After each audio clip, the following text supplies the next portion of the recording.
대선을 앞두고 암살 시도까지 있었던 사실을 여러분이 선명하게 기억하실 겁니다. 미국이 대선에 관련한 몇 가지 예언들이 있는데요. 그 예언 두 가지 한번 살펴보겠습니다. 하나는 더 심슨이에요. 이 더 심슨은 애니메이션 영화이기 때문에 예언이다 할 수는 없지만 그 예측이 많이 들어맞았어요. 그래가지고 어떤 거대한 세력이 계획을 짜놓고 그 계획을 더 심슨이라고 하는 심슨 가족, 심슨네라고 하는 만화 영화를 통해서 하나씩 공개한 것이다. 그렇게 살짝 공개한 것이다. 이렇게 해석하는 사람들도 있습니다. 2000년도에 이렇게 트럼프 이름도 아예 딱 썼어요. 트럼프가 대통령이 된다 하는 것을 만화 영화에 내보냈는데 실제로 2015년도에 트럼프가 대통령이 나오는 이런 장면이 나오죠. 그러니까 와우, 16년 전에 예언했네. 그리고 에스컬레이터에서 내려갈 때 이렇게 손 들고 내려가는 모습까지 똑같다. 그래서 와, 이 심슨이 굉장히 잘 들어맞네. 이렇게 말하는 그런 사람들이 있습니다. 그리고 이제 또 최근에는 이게 떴어요. 알 진이라고 하는 이 사람이 그 영화 만드는데 관계되는 사람인데 이 사람이 프레딕션, 예측, 나는 이것이 굉장히 자랑스럽다. 즉 그게 무슨 소리냐 하면은 이렇게 생긴 분 누구죠? 카말라 해리스가 대통령이 된다. 2030년도에 그 전임 대통령은 트럼프다. 이렇게 만화 영화에서 예측을 했습니다. 그래서 리사 심슨이 보라색 옷을 입었죠. 보라색 옷을 입고 여기 진주 목걸이를 딱 걸었어요. 그런데 부통령으로 취임할 때요, 취임 선서하는 장면이에요. 똑같잖아요. 옷도 똑같고 여기 구슬도 똑같고 이게 2000년도에 있었던 일이니까 그러니까 이 카말라 해리스가 이걸 보고 이렇게 흉내를 낸 건지 아니면 카말라 해리스는 이 만화 영화를 전혀 본 적이 없고 자기는 그냥 이렇게 입고 나왔는데 이게 2000년도에 이미 예측한 건지 그거를 알 수가 없는 거예요. 그래서 많은 사람들이 카말라 해리스 이러다가 대통령 되는 거 아니야? 뭐 이렇게 여기는 물론 2030년으로 나와요. 그래서 여기 백악관에 이게 대통령 휘장이 있는 거기 강대에 서갖고 지금 더 화이트 하우스 뭐 이렇게 돼 있잖아요. 뒤에 글자가 자 이렇게 된다. 이게 예측이다. 이렇게 하는데 트럼프에 비해서 카말라 해리스는 우리식으로 표현하면 까미 안 돼요. 까미. 근데 지금 주류 언론에서 막 띄우잖아요. 더 지지율이 앞선다. 카말라 해리스가 바이든보다 경쟁력이 있고 대통령이 될 것이다. 막 이런 식으로 예측을 해가지고 한국 언론에서는 그대로 막 받아서 적어요. 브랜든 빅스라고 하는 분이 트럼프가 유세 중에 암살 시도를 받을 것이고 대통령에 당선이 될 것이다. 그리고 경제공황이 오고 그리고 대부흥이 온다. 이것을 이제 쭉 예언한 내용이 있는데 조금 깁니다. 그래서 잘라가지고 하나씩 한번 보겠습니다. 우선 이제 트럼프 후보가 귀에 총을 맞았어. 이 귀를 스쳐 지나간다 그랬습니다. 그래서 그가 암살 위기를 모면하고 하나님 앞에 무릎을 꿇고 거듭나게 되고 예수님을 위해서 열심을 내는 사람이 될 것이다. 그렇게 예언했거든요. 그걸 한번 보시고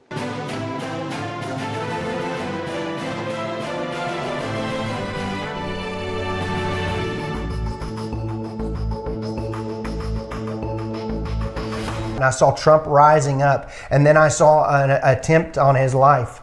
This bullet flew by his ear, and it came so close to his head that it busted his eardrum. Take a look what happened. Take a look what happened.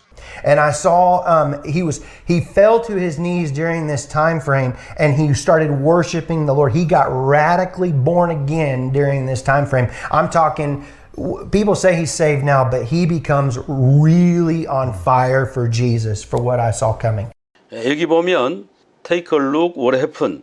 무슨 일이 일어났는지 한번 봅시다. 이러면서 옆에 이렇게 그 통계판이 있었어요. 통계판을 이렇게 딱 쳐다보는 순간에 이 총알이 이렇게 날아왔었죠. 이렇게 날아오는데 이렇게 하면서 이 총알이 이렇게 비껴간 거예요. 자, 그것을 정확하게 예언을 했고 이 일을 통해서 트럼프가 거듭나게 되고 예배드리기 시작하고 주님을 위해서 예수님을 위해서 열심을 내게 된다. 이런 이제 예언을 했는데 정말 주님을 위해서 열심을 내고 주님이 나를 구원하셨다. 주님이 내 편에 계신다.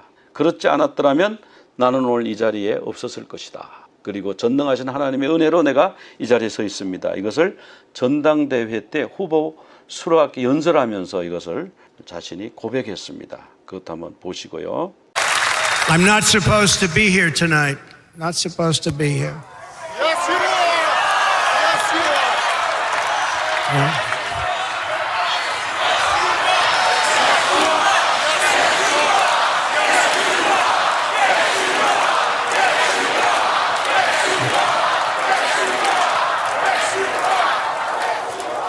Thank you. But I'm not. And I'll tell you, I stand before you in this arena only by the grace of Almighty God.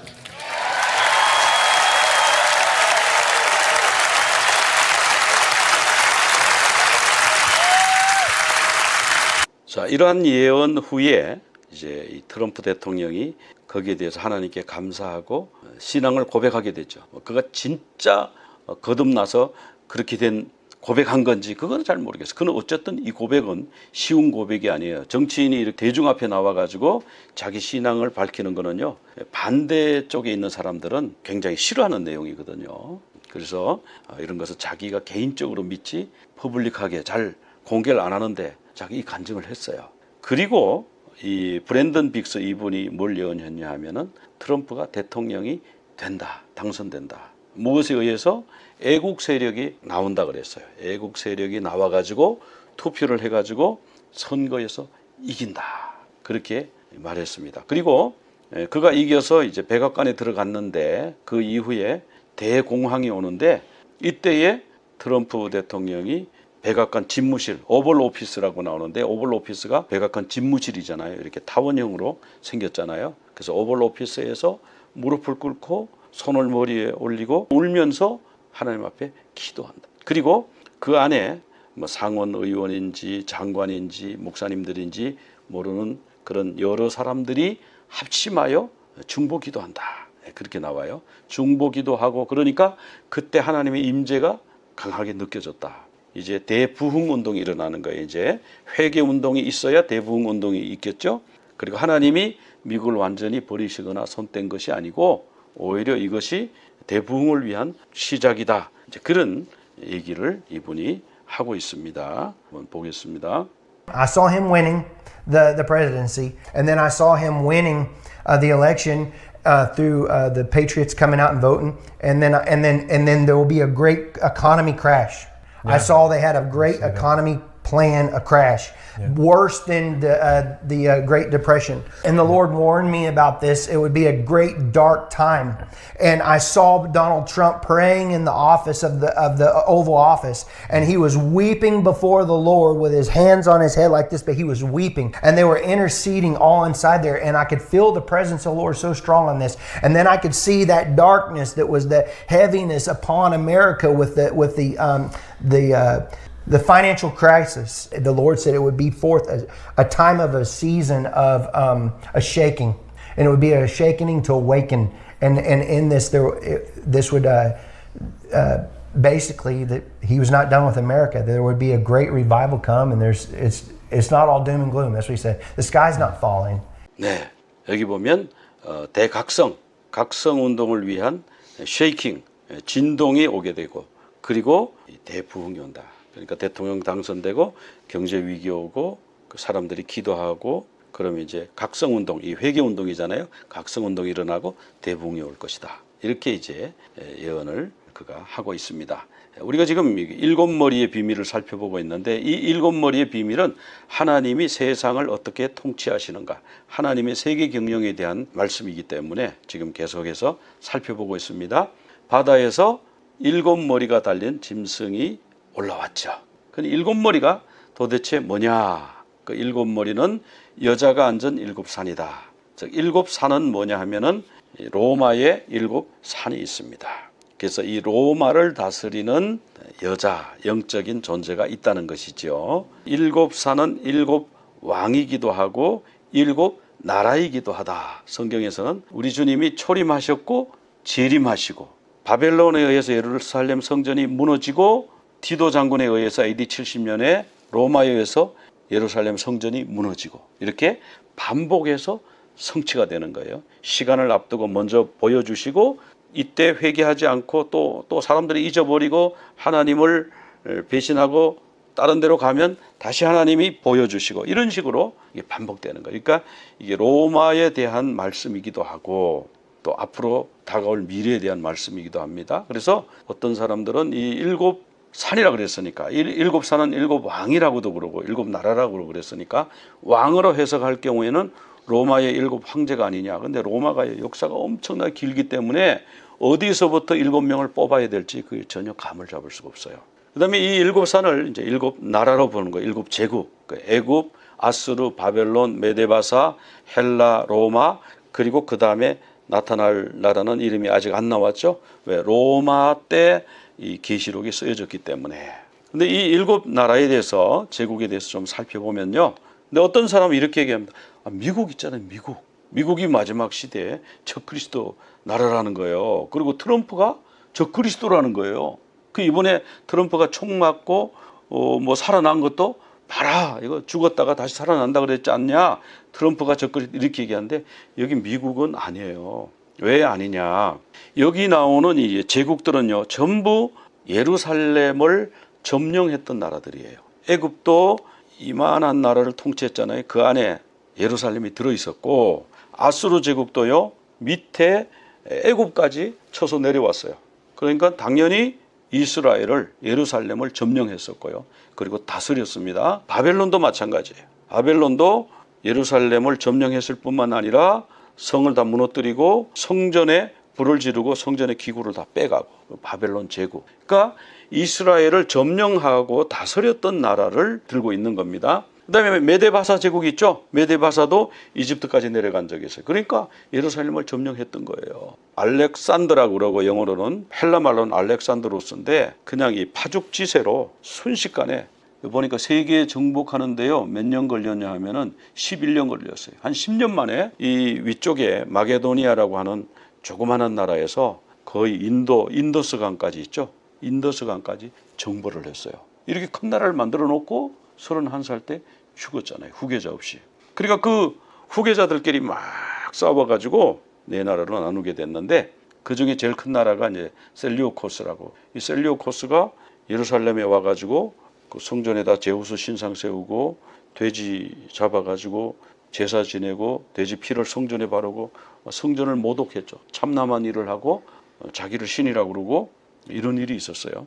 그래서 이 헬라 제국도 그 적그리스도 제국, 짐승 제국의 하나로 들어가는 거. 146년도에 이제 이 로마에 의해서 헬라가 망했죠. 그리고 로마는 엄청나게 큰 나라. 그때 당시로 말하면 세계를 다 다스렸다고 말할 수 있을 정도인데 로마는 오래전부터 존재와서 어느 왕을 뽑아내기가 어려워. 왕이 워낙 많았고 황제가 많았어요. 그래서 이 로마 제국이 동서로 이제 갈라지게 된 거는 그 콘스탄티노플에다가 이제 수도를 정하면서 그렇게 되기도 했고, 왜냐면 제국이 너무 넓으니까 여기 로마에서는 이게 장화처럼 이렇게 길게 돼 있잖아요. 그 다른 나라로 갈 수가 없어요. 이렇게 북쪽으로 올라가면 산이 높고 배 타고 가자니 또 시간 걸리고. 그래서 가장 좋은 데가 입지가 좋은 데가 어딘가 보니까 콘스탄티노플, 지금 이스탄불이에요. 거기다가 수도를 정하고 했는데 그것이 이제 로마가 갈라지는 원인이 되기도 했고, 또 다니엘 그 예언에 보면은 쇠 종아리가 둘이라고 그랬어요. 그러니까 동로마 서로마 둘로 갈라질 것을 이미 다니엘서에 예언을 한 거예요. 그리고 또 언어적 측면도 있어요. 이 서쪽은 라틴어를 쓰고 동쪽은 헬라어를 썼어요. 그리스어라고 왜 안 그러냐 그러는데 원래 헬라예요. 우리나라 이름이 코리아가 아니잖아요. 대한민국이잖아요. 마찬가지예요. 이 그리스 사람 만났을 때 내가 당신 나라가 헬라 아니냐 그러니까 너무너무 기뻐하더라고요. 당신이 정확하게 알고 있다. 그래서 이렇게 둘로 쪼개졌고요. 그리고 쪼개지고 나서 서쪽이 먼저 소로마가 망했고 동로마는 좀 오래 지속되다가 오스만 투르크 있죠. 오스만 투르크에 그 나라가 다 흡수가 돼버려요. 그래서 이만큼이 오스만 투르크가 됐어요. 그 오스만 투르크도 보니까 예루살렘을 통치했죠. 그죠? 그래서 오스만 투르크까지 우리 칠 수가 있어요. 근데 미국은 예루살렘에 거기 유대에 이스라엘이 영향력을 미치긴 하지만 거기를 뭐 점령했다, 거기를 다스린다 그렇게 말할 수는 없거든요. 그래서 미국을 자꾸 적그리스도의 나라라고 부르는 분들이 있고 동영상에 댓글을 자꾸 그렇게 달아요. 트럼프가 왜 적그리스도라고 하는지 근거를 대줬으면 좋겠어요. 적그리스도의 제국이 분명히 이제 나타나는데 이 오스만 제국은 1922년도에 망했거든요. 그리고 나서 지금 적그리스도의 제국이라고 할 만한 것이 뚜렷하게 나타나지는 않는데 IS가 잠깐 그 노릇을 잠깐 했었죠. 그 지역에 막 맹렬하게 확장되면서 IS가 무슨 뜻이죠? 이슬람 스테이트. 이슬람 스테이트를 만들고 유대인과 기독교인은 참수해서 죽이고 그랬잖아요. 거기가 마지막 적그리스도의 나라가 될 뻔했어요. 이슬람 스테이트를 세우면. 근데 지금 거기가 사라지고 나니까 이란이 지금 그 흉내를 조금 내고 있어요. 여러 나라 그 저항의 축 예멘부터 해가지고 레바논까지 그리고 가자 지구의 하마스까지 연결해가지고 지금 그 역할을 지금 하고 있는데 어쨌든 이제 마지막 제국은 이제 예루살렘을 점령하는 것이 목표인데 그 당연히 정치 조직이죠. 근데 여러 민족이 있는데 여러 민족이 섞이지 않는다. 이 섞이지 않는 거는요. 유럽에서 지금 경험하고 있어요. 유럽에서 시리아에 내전이 생기니까 난민들이 몇백만 명이 발생했잖아요. 그러니까 유럽에서 막 받아줬습니다.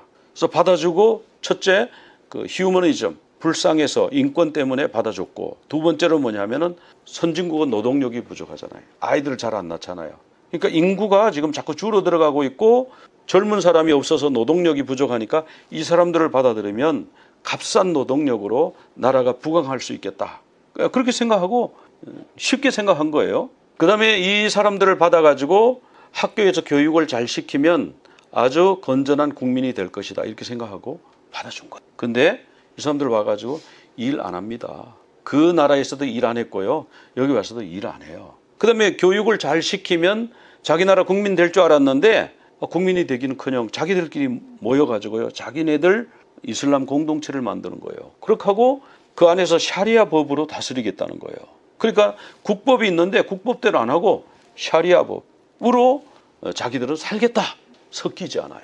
그래서 뭐 아프리카에서도 올라오고 뭐 여러 나라에서 유럽으로 많이 올라왔어요. 살기 좋다. 뭐 복지 혜택도 좋고 뭐 미국도 안 섞였지만 미국은 좀 덜한데 거기는 더 안 섞이는 거예요. 완전 따로따로 노는 거예요. 나라끼리도 따로따로 놀고 그 EU 안에 그 안에 들어온 난민들도 따로따로. 이게 마지막에 이렇게 간다고 그랬는데 자꾸 그 생각이 거기 드는 거예요. 그 다음에 이제 여기는 좀 종교적인 나라예요. 그래서 짐승을 경배하지 않으면 매매를 못하게 하는 거예요. 그리고 죽이는 거예요. 개종하지 않으면 죽이는 거예요. 종교적이고 전체주의적인. 지금 전체주의적인 그 통치 방식이 옛날에는 부분적으로 됐어요. 어느 대륙 뭐 부분적으로 이렇게 가능했는데 지금은 전 세계적으로 가능합니다. 왜냐하면 지금 뭐 5G 뭐 해가지고 이 인터넷으로 쫙 연결이 됐죠. 네트워크로. 그 다음에 AI가 있어가지고 전 세계를 밤이고 낮이고 감시하고 통제할 수가 있는 이제 그런 준비가 다 되어 있습니다. 그 다음에 이제 세계 지배를 갈망한다. 세계 정복 욕망이 있는 그런 세계 정복 욕망이 있는 나라가 어떤 나라입니까? 그 러시아. 러시아는 정복 욕망을 소련 때부터 아직 못 버렸어요. 공산주의가 그거였잖아요. 그 다음에 중국. 중국도 지금 뭐 베트남도 치려고 그러고 필리핀도 치려고 그러고 그 뭐 옆에 뭐 이렇게 산호초 같은 거 있으면 거기 시멘트 부어가지고 자기네 비행장 만들어 버리고 지금 뭐 1대1로 그래 전 세계를 자꾸 이렇게 전 세계를 연결해가지고 뭘 해보려고 자꾸 그런 그게 있잖아요, 그죠? 사람들은 미국을 자꾸 제국주의라고 그러는데 미국은 뭐 경제적으로 이렇게 한 건 있지만 뭐 그렇게 거기처럼 그러지는 않거든요. 근데 어쨌든 이 제국주의적인 여러 나라를 지배하려고 하는 이런 욕망이 있다. 그리고 여자의 후손에게 적대적이다. 이건 무슨 얘기냐면은 여자의 후손이 이제 유대인하고 기독교잖아요. 계시록에 보면 여자의 후손이 하나님의 말씀을 가지고 예수 그리스도의 증거를 지키는 자다. 하나님의 말씀을 지키고 예수 그리스도의 증거를 가진 자다. 이렇게 말하거든요. 그러면 유대인하고 기독교인인데 특별히 기독교에 대해서 적대적이에요. 기독교 그냥 안 놔둡니다. 박해해요.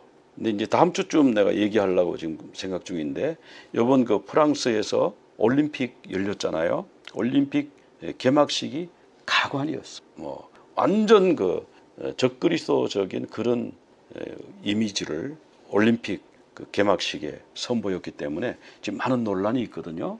그리고 한국에 대해서 적대적입니다. 한국에 대해서 적대. 그러니까 실수라 그러는데 실수하는 게 불가능해요. 그러니까 리퍼블릭 오브 코리아를 거기다가 데모크래틱을 넣어가지고요, 인민민주주의 공화국 북한으로 부르는 거는요 절대 실수할 수가 없어요. 그래서 이게 뭐냐 하면 기독교에 대해서 적대적입니다. 이슬람에 대해서는 감히 그렇게 못해요. 이슬람 그렇게 했다는 당장 폭동이 일어나고 몇 명 참수돼서 죽기 때문에 거기는 손도 못 대고요, 엄두도 못 내고, 어디가 지금 제일 만만하냐면 기독교가 제일 많아요. 앞으로 이 추세가 계속 갑니다. 그래서 기독교인들이 적그리스도의 나라에서는, 짐승 나라에서는 굉장히 어려워진다. 그러니까 신앙을 단단히 무장을 해야 돼요. 근데 이 적그리스도의 나라, 이스라엘을 박해하는 제국 중에 지금 아수르 살펴보는 중인데, 아수르가 722년에 이스라엘을 멸망시키고 그 다음에 705년에 유다를 이제 쳐들어오죠. 오늘 이제 그 내용 중에 하나입니다. 이 히스기야라고 하는 왕이 그때 있었는데, 이 히스기야가 왕이 될 때 25살 때 왕이 됐어요. 근데 히스기야의 아버지는 아하스라고 하는 왕인데, 이 왕은 정말 우상 숭배를 열심히 했어요. 아람 나라에 가가지고 그 적국이 되는데 신상을 봤어요. 와, 그 나라의 신상을 보니까, 야, 이 나라가 이 신상이 정말 너무 멋있다. 이 신이 이 나라를 이렇게 강하게 하나 보다 해가지고 대제사장을 불렀습니다. 여기 설계도를 좀 받으시고. 그래서 우리나라 성전에, 솔로몬 성전이 있잖아요. 하나님 섬기는 성전에다가 이 신의 신상을 만들어 놓으십시오. 이 설계대로 해 주십시오. 그래가지고 성전 안에다가 그 신상을 만들어 놓고요, 거기서 제사를 지내. 그러니까 뭐 말 다 했죠. 그리고 자기 아들 중에 하나를 번제로 바쳤다고 그래요. 그러니까 하나님은 사람을 번제로 안 받거든요. 근데 그 번제로 받는 신이 있죠. 몰렉신. 몰렉신을 섬긴 것 같아요.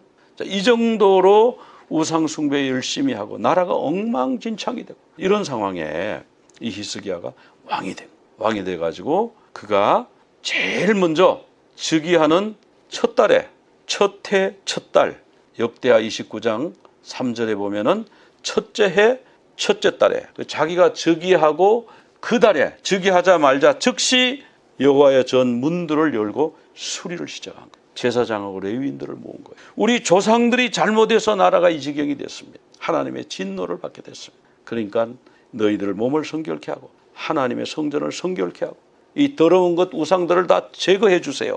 그렇게 하고 성전 예배를 이 사람이 회복을. 그러니까 아람 나라가 지금 커서 곧 쳐들어올 건데 뭔가 준비를 해야 되잖아요. 영적 준비를 먼저 한 거예요. 그 다음에 이 유월절을 안 지키고 있어요. 하나님이 유월절 지키라고 그랬잖아요. 유월절, 칠칠절, 초막절, 이 세 절기는 성전에 와서 내게 너희들의 얼굴을 보이라 이렇게 했는데 우상 숭배하느라고 바쁘고 뭐 그래서 안 한 거예요. 두 번째 달, 첫째 달에는 성전을 정화하고 성전에서 예배를 회복하고, 두 번째 달에는요 유월절을 지키는 거예요. 유월절 지키려면 어떻게 해요? 백성들이 사방에서 다 남자들이 모여오는 거예요. 전부 모여와서 그들에게 얘기합니다. 우리 조상들이 하나님께 범죄해가지고 저 북쪽의 이스라엘이 멸망했고 우리도 이제 회개하지 않으면 멸망당한다. 그러니까 여기서 우리가 회개하고 하나님 앞에 예배드리고 이 예배를 회복해야 된다. 나라를 영적으로 바로 세워야 된다. 자, 이런 얘기들을 듣고요, 하나님 잘 섬기자 다짐하고 집으로 돌아가서요, 그 사람들이 전부 그 아세라 목상이라든지 뭐 바알 주상이라든지 이런 거를요 다 깨뜨리고 부셔버린 거예요. 그러니까 나라가 이제 정결하게 됐죠. 나라가 성전이 재정이 회복이 되고 나라와 백성이 형통하게 됐다. 사마리아가 3년 동안 포위됐다가 망했거든요. 이 공성태라고 이런 바위 있잖아요. 이런 바위를 성 안으로 막 이렇게 쏘아가지고 던지는. 그러면 이제 건물이 맞으면 부서지고 사람이 맞으면 죽고, 또 어떤 거는 이런데 무슨 그 천이나 뭐 이런 데다가 기름을 듬뿍 묻혀가지고 불을 붙여가지고 또 막 성 안으로 던지는 거예요. 그러면 성 안에 거기 떨어져 갖고 막 집이 타기도 하고 사람이 다치기도 하고, 이게 3년을 이룬 거예요. 3년을. 그러다가 이스라엘 멸망한 거야.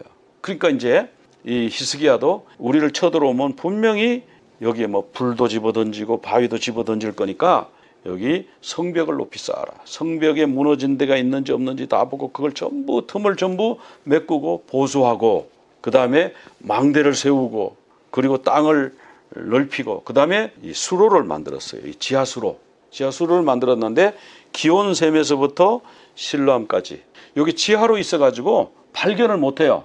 그러니까 3년 정도 포위하면 어떻게 될까요? 물이 떨어지죠. 물이 떨어지면 못 사는 거예요. 양식이 떨어지면 못 사는 게 항복할 수밖에 없어요. 장기전 가려면 물이 있어야 되고 양식이 있어야 되고 뭐 당연히 무기도 있어야 되죠. 방패도 만들고 3년을 만약에 포위했다. 그래도 계속 물이 나와야 된다. 그래가지고 만든 게 히스기야의 지하터널. 이 성지순례 가면 여기 꼭 가지 않습니까? 시각장애인이 예수님 앞에 오니까 예수님이 진흙을 이겨가지고 그 실로암에 가서 씻으라. 그 실로암.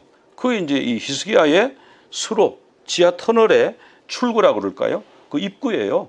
이 밑에 실로암 연못 모습이 있죠. 자, 이렇게 준비를 했어요. 그러니까 뭐 국방 그런 준비도 하고 인프라 우리로 말하면 상수도 뭐 이런 시설도 해놓고 곡식도 모아놓고 충분히 몇 년 동안 버틸 수 있는 곡식도 모아놓고 무기도 만들고 뭐 성벽도 다 보수하고 그런데 더 중요한 게 뭐예요?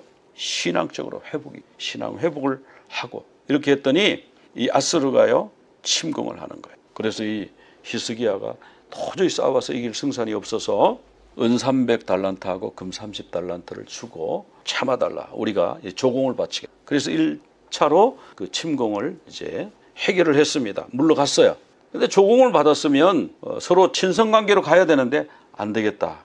예루살렘을 꼭 쳐야 되겠다. 그래가지고 2차로 다시 올라왔는데 군인을 얼마를 데리고 올라왔냐면 18만 5천 명을 데리고 올라. 지금도 18만 5천 명이면 엄청나거든요. 뭐 이게 산 위에서 보면 아마 개미처럼 벌떼처럼 바다의 모래처럼 새카맣게 사람이 땅을 뒤덮고 오는 이제 그런 모습이에요. 그러니까 도저히 감당할 수 없는 거예요. 그렇게 군대를 동원해가지고 예루살렘을 딱 포위하고는 전령 하나를 세워가지고 근데 자기네 나라 말로 하지 않고 유다 방언으로 사람들이 다 알아듣도록 막 얘기를 하는데 첫째 뭐예요?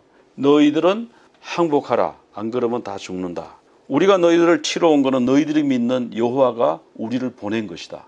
그런데 우리가 믿는 신이 너희가 믿는 여호와보다 더 강하기 때문에 너희가 아무리 기도해봤자 소용없다. 여호와는 너희를 구원하지 못한다. 우리가 너희를 반드시 치게 돼 있다. 히스기야가 뭐 예배 드린다 그러고 뭐 성전 제사 회복했다 그러고 뭐 준비 잘했다 그러지만 우리한테는 안 된다. 그러니까 백성들이 그걸 듣고요. 동요하기 시작하고 그러니까 제발 사신을 보내가지고 제발 그 유대 말로 하지 마십시오. 근데 막 말 안 듣는 거예요. 뭐 들을 리가 없죠. 또 편지를 막 또 보냈어요. 협박하는 편지. 빨리 항복하라. 하나님을 모독하는 편지. 히스기야하고 이사야가 성전에 올라가서 이제 기도를 합니다. 하나님 앞에 펼쳐놓고 하나님 이 편지 좀 보십시오. 이렇게 하나님을 모독하는 이 참남한 말을 하는 이 편지를 좀 보십시오. 그리고 하나님 우리를 구원해 주옵소서. 이렇게 기도했는데 하나님의 응답이 왔고요. 첫날 밤에 그날 밤에 18만 5천 명의 아스르 군대가 그냥 몰살당했어요. 다 죽었어요. 아침에 일어나 보니까 다 송장이 되었더라. 이렇게 나와. 그래가지고 이 산헤립이라고 하는 아스르 왕이요. 너무너무 창피하고 분통 터지고 해서 당황스럽고 그냥 철수하자. 자기 장수 몇 명하고 철수하자. 그래서 그냥 말 타고 힘없이 니느웨 아수르의 수도로 돌아가가지고요. 거기서 자기네 신전에 올라가서 이제 예배를 합니다. 자기네 신 앞에 이제 기도하러 갔겠죠. 아 신이시여 우리 참 도와주셔야 되는데 여호와 신한테 우리가 이렇게 당하고 왔습니다.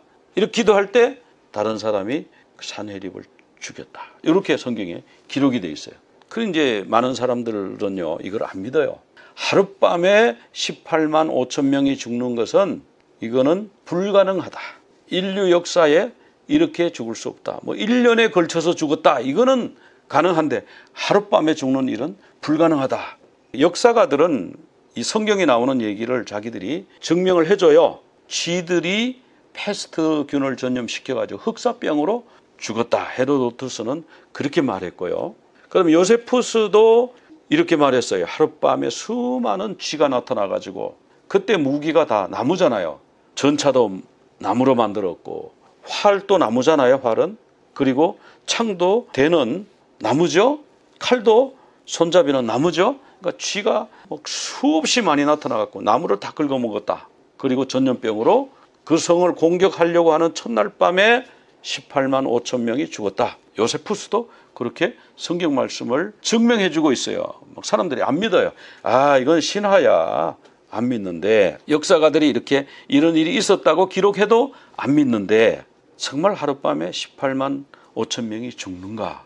우리가 얼마 전에 그런 전염병을 전 세계적으로 경험했었죠. 그래가지고 뭐 백신 만든다고 막 만들고 그러다가 어쩌다가 한 3년 만에 그게 지금 아직 없어진 건 아니고 지금 약해져서 다른 데 지금 슬슬 다니고 있죠. 그 바이러스가 다니고 있죠.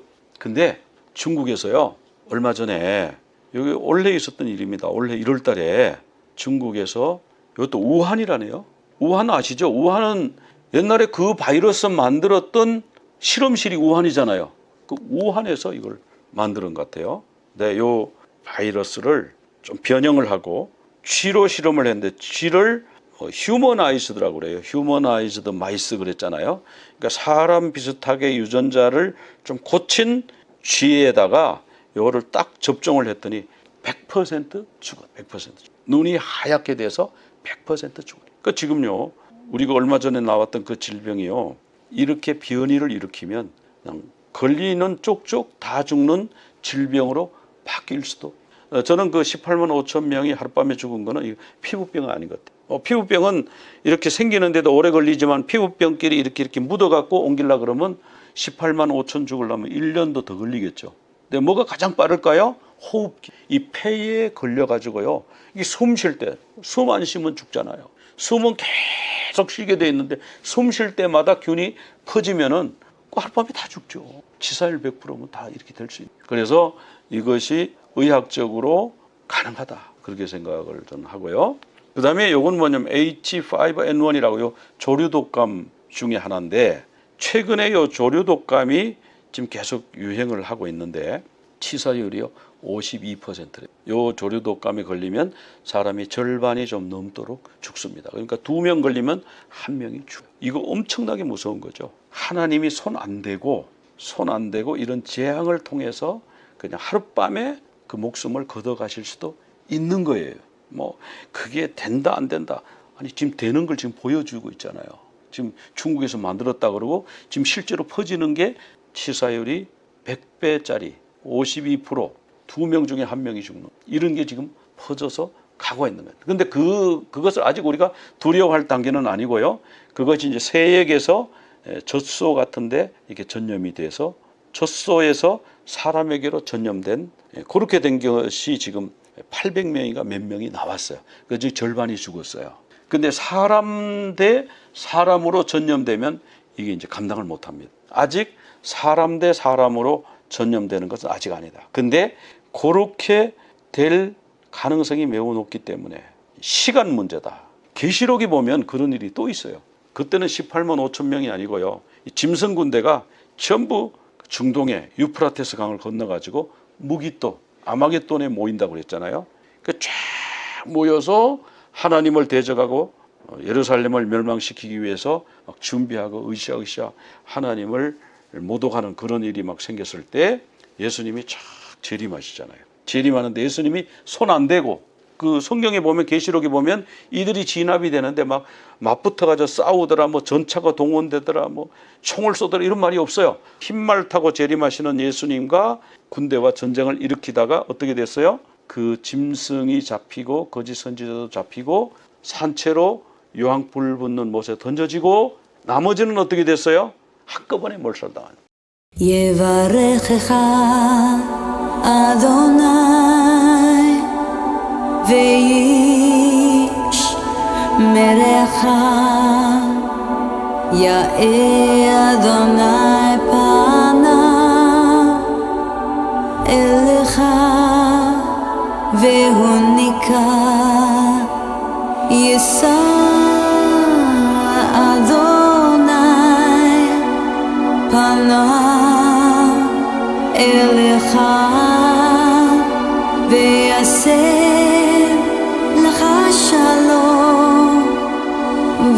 וישם לך שלום יברכך